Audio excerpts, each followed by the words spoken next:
सिर्फ 1 कप मैदे से तैयार करें ऐसे मज़ेदार स्नैक्स जो बनाए आपकी शाम की चाय को और भी ख़ास। आज की रेसिपी है सिंपल, क्रिस्पी और हर बाइट में लजीज और मज़ा ही मज़ा। बिस्मिल्लाहिर्रहमानिर्रहीम। अस्सलाम वालेकुम गाइस, आई होप कि आप सब खैरियत से होंगे। आज हम बनाएंगे मज़ेदार से टेस्टी फ्लेवरफुल से स्नैक्स जो खाकर मज़ा आने वाला है। तो यहाँ पर मैंने तकरीबन 1 कप मैदा ले लिया है, जिसमें मैंने चिकन फ्राई किया था। ये वही मैदा है जैसे हमने ब्रोस्ट जैसे फ्राई करते हैं, उसी तरह मैंने चिकन को फ्राई किया था। इसमें काली मिर्च, चिकन पाउडर और नमक वगैरह ऐड है, तो बस और डालने की ज़रूरत नहीं है। जस्ट हम इसमें डालेंगे 2 टीस्पून घी, और बस हमने इसमें सिर्फ घी शामिल करके अच्छे तरीके से इसको कर लेना है मिक्स।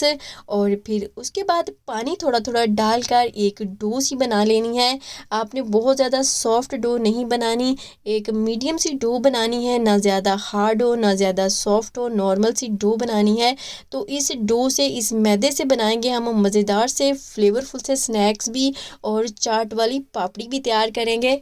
नाउ गाइज, मैंने मैदे को अच्छे से नीट कर लिया है, एक डो सी बना ली है। अब 2 मिनट इसको रेस्ट देंगे और फिर इसको 2 हिस्सों में डिवाइड कर देंगे। 2 एक जैसे पेड़े बना लेंगे। तो बस इसी तरह हम 2 पेड़े बना लेंगे।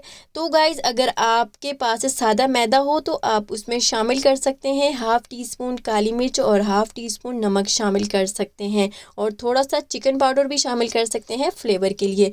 नाउ इस पेड़े के ऊपर थोड़ा सा मैदा डस्ट करेंगे और इस तरह हाथ की मदद से थोड़ा सा इसको स्प्रेड कर लेंगे, और उसके बाद एक रोलिंग पिन से इसको अच्छे तरीके से बेल लेंगे।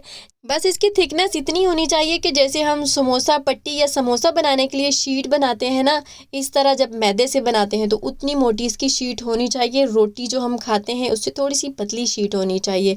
तो ये देखें, ये हमारी शीट हमारी रोटी स्नैक्स के लिए बनकर रेडी है। तो इस तरह हम इसकी कटिंग करेंगे जैसे पिज़्ज़ा की कटिंग करते हैं, तो लेकिन हम इसके ज़्यादा टुकड़े करेंगे। तो इस तरह छोटे छोटे पीसीज में हम इस तरह इसको डिवाइड कर लेंगे, और इसी से बनने वाले हैं हमारे मज़ेदार से क्रिस्पी से स्नैक्स।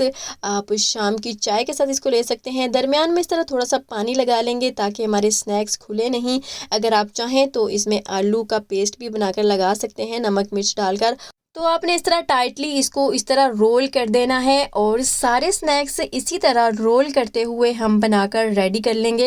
ये बहुत ही इजी रेसिपी है, जल्दी बन जाती है। अगर आपके पास कुछ भी खाने के लिए नहीं है, बच्चों को खिलाने के लिए नहीं है, तो बस 1 कप मैदे या आटे से भी ये बना सकते हैं। तो ये मज़ेदार से इस तरह स्नैक्स बना लें, और बस ये हमारे स्नैक्स बनकर रेडी है। अब हम दूसरा जो पेड़ा है उसको भी हमने बेल लिया है रोलिंग पिन से, और दरमियान से कटिंग करेंगे। हाफ के हम बना लेंगे यही वाले स्नैक्स, और हाफ की हम बनाएंगे पापड़ी चाट में यूज़ करने के लिए। अगर आप चाहें तो सारी पापड़ी भी बना सकते हैं। तो मैंने इस तरह पापड़ी को भी छोटे छोटे पीसीज में काट लिया है। तो बस हमारे स्नैक्स जो है फ्राई होने के लिए रेडी है। तो मैंने चूल्हे पे लो फ्लेम पर पहले से ही एक पैन रख दिया था। यहाँ पर ऑयल तकरीबन मीडियम गर्म है, तो हम बस इसमें सारे स्नैक्स इस तरह शामिल कर देंगे, और आपने इसको फटाफट हिलाना नहीं है। तकरीबन 3 से 4 मिनट इसको फ्राई होने दीजिएगा मीडियम फ्लेम पर। उसके बाद इस तरह थोड़ा सा हिलाएंगे, और उसके बाद हम किसी स्पैचुला की मदद से या फिर किसी भी चीज़ से आप इसको उलट पलट करके आप इसको फ्राई कर सकते हैं। जब इसके ऊपर अच्छा सा गोल्डन सा कलर आ जाए तो आप समझ जाइएगा कि आपके स्नैक्स बनकर रेडी है। आपने हाई फ्लेम पर इसको फ्राई नहीं करना, वरना अंदर से कच्चे रह जाएंगे और क्रिस्पी भी नहीं बनेंगे। तो ये देखिए, हमारे मज़ेदार से स्नैक्स बनकर रेडी है। अब हम इसको बाहर निकाल लेंगे। तो इस तरह एक स्ट्रेनर की मदद से हम निकालेंगे ताकि ऑयल जो है साथ साथ रिमूव हो जाए। लेकिन अभी आपने एकदम से इसको प्लेट में ट्रांसफ़र नहीं करना, इसी स्ट्रेनर में इसको रख देंगे ताकि इसका ऑयल अच्छे तरीके से रिमूव हो सके। तो अब हमने जो पापड़ी के लिए कटिंग की थी उस पापड़ी को इस तरह फ्राई कर लेंगे। ये भी बिल्कुल मीडियम सा ऑयल गरम था, ज़्यादा गरम ऑयल में नहीं डालना आपने। तो इसी तरह हम पापड़ी भी लो फ्लेम पर या मीडियम फ्लेम पर फ्राई कर लेंगे, जलनी नहीं चाहिए। ये देखें, इस स्नैक्स का ऑयल अच्छे तरीके से रिमूव हो गया है। अब प्लेट में ट्रांसफ़र करेंगे। आवाज़ सुनी गाइस, ये कितने क्रिस्पी बनकर तैयार हुए हैं। तो यहाँ पर हमारी पापड़ी भी बनकर रेडी है। हमने इसको भी उलटते पलटते अच्छे तरीके से फ्राई कर लिया है। आपने इसको बहुत ज़्यादा डार्क नहीं कर लेना, जलाना नहीं है। तो नाउ गाइस इसको भी हम एक छन्नी की मदद से निकाल लेंगे और इसको भी हम 3 से 4 मिनट इस छन्नी में छोड़ देंगे ताकि इसका ऑयल अच्छे तरीके से रिमूव हो सके। उसके बाद हम इसको प्लेट में ट्रांसफ़र करेंगे। नाउ गाइस आप इस पापड़ी को भी और जो हमने स्नैक्स बनाए हैं मैदे के साथ, इसको आप चाय के साथ सर्व करें, बहुत ही मज़ा आ जाता है। अगर आपके पास मेहमान अचानक से आ गए हैं तो इस रेसिपी को ट्राई करें, ये झटपट में बन जाती है और बहुत ही टेस्टी फ्लेवरफुल सी बनती है और हेल्दी भी है, और अपने बच्चों को बना के खिलाएं। तो गाइज़ फटाफट बता दें आप कहाँ से मेरी वीडियो को वॉच कर रहे हैं, मुझे जानकर अच्छा लगेगा।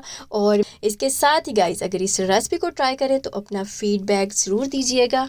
यहाँ पर गाइज़ मैं आपको पापड़ी भी तोड़ कर दिखा देती हूँ, आवाज़ सुने इसकी कितनी क्रिस्पी बनकर तैयार हुई है।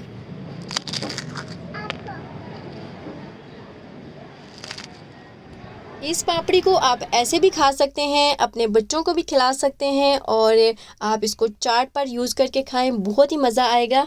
मज़े की बात यह है कि 1 हफ़्ते तक के लिए आप इसको महफूज कर सकते हैं एयर टाइट कंटेनर में डालकर। तो गाइस देखा आपने, सिर्फ 1 कप मैदे से तैयार होने वाले ये स्नैक्स ना सिर्फ आसान है बल्कि चाय के साथ बनती है इसकी परफेक्ट जोड़ी।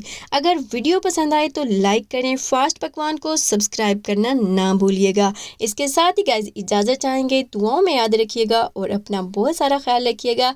अब मिलेंगे एक न्यू मज़ेदार रेसिपी के साथ, तब तक के लिए अल्लाह हाफिज़।